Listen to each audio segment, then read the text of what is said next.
លោកផៃវណ្ណៈគ្មានទួនាទីអ្វីទេហេតុអ្វីបងប្អូនទៅរកគាត់ឲ្យជួយដោះស្រាយអញ្ចឹង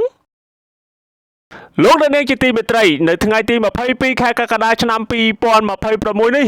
មានបងប្អូនប្រជាពលរដ្ឋប្រមាណជា70នាក់បានទៅដល់ផ្ទះលោកផៃវណ្ណៈនៅឯខេត្តកណ្ដាលនាក្រុងតាខ្មៅដើម្បីឲ្យលោកផៃវណ្ណៈជួយអន្តរាគមន៍ករណីដីធ្លីបើយោងតាមអ្វីដែលលោកផៃវណ្ណៈបានបង្ហោះនៅលើគណនីភ័យផ្លូវការរបស់លោកបានបញ្ជាក់យ៉ាងដូចនេះថា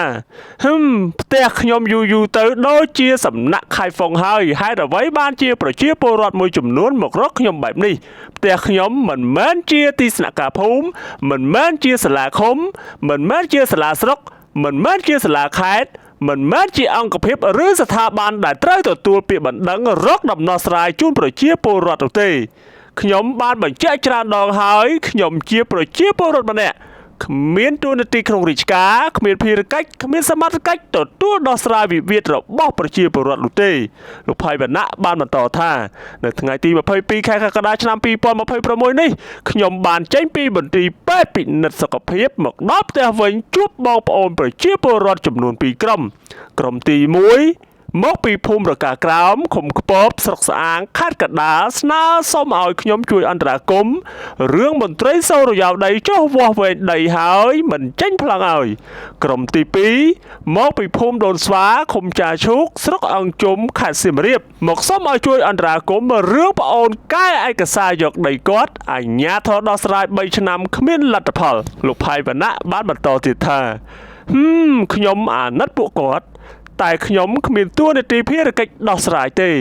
ខ្ញុំជួយបានត្រឹមតែផ្ញើឯកសារពាក់ព័ន្ធរឿងទាំងនេះទៅអាជ្ញាធរពាក់ព័ន្ធប៉ុណ្ណោះដោយអ្វីដែលបានសន្យានៅថ្ងៃដដែលគឺថ្ងៃទី22ខែកក្កដាឆ្នាំ2026លោកផៃវណ្ណៈបានបន្តបង្ហោះសារបន្ថែមទៀតថា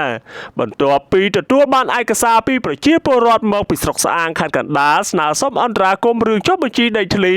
ខ្ញុំបានចម្លងឯកសារផ្ញើជូនទៅលោកប្រធានមន្ត្រីរៀបចំដែនដីនគររូបនីយកម្មនិងសំណង់ខេត្តកណ្ដាលរួចហើយដោយឡែកប្រជាពលរដ្ឋដែលមកពីស្រុកអង្គជុំខេត្តសៀមរាបដែលបានប្តឹងអាជ្ញាធរឃុំឲ្យជួយដោះស្រាយបញ្ហាប្អូនខ្លែងឯកសារយកដីគាត់នៅភូមិដូនស្វា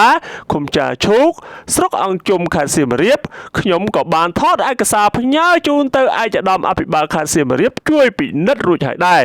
ជាចុងក្រោយលោកផៃវណ្ណៈបានបន្តបញ្ជាក់បែបនេះថាការងារខ្ញុំបានបញ្ចប់សូមបងប្អូនប្រជាពលរដ្ឋដែលមកផ្ទះខ្ញុំរងចាំអាជ្ញាធរពាក់ព័ន្ធតាក់ទងដើម្បីធ្វើការជាមួយដោយរីករាយសូមអរគុណសូមជម្រាបលា